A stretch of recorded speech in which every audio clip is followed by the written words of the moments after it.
In this video, we are going to talk about peripartum cardiomyopathy. So let's see what is PPCM. PPCM is a potentially fatal form of dilated cardiomyopathy that affects either late in pregnancy or within 6 months following delivery. Generally, it is not uncommon for the onset of heart failure to be present up to 6 months after delivery, and this PPCM is the largest contributor of pregnancy related heart failure.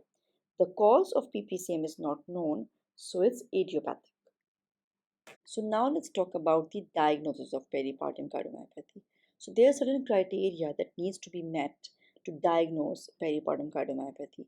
First is that the heart failure should develop in the last month of pregnancy or within 6 months of delivery.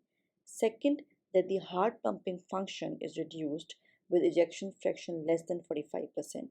And you can't find any other cause of heart failure with reduced ejection fraction. So if this criteria is met, then we can diagnose a patient with peripartum cardiomyopathy. Now let's see the incidence of peripartum cardiomyopathy. The incidence is low and it differs markedly worldwide.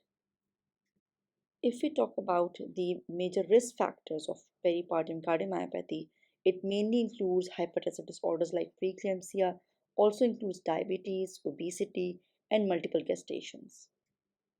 The treatment options for peripartum cardiomyopathy include lifestyle changes, medications like loop diuretics, beta blockers, among other medications. There are some medications which are incompatible with pregnancy and lactation, so we need to see that as well before prescribing. Also, there could be implantation of a left or right ventricular assist device as a bridge to transplantation. Orthotopic heart transplantation is also an option for peripartum cardiomyopathy treatment. So that's it. Thanks for watching. If you like the video, don't forget to like, share, and subscribe PharmCept. Thank you.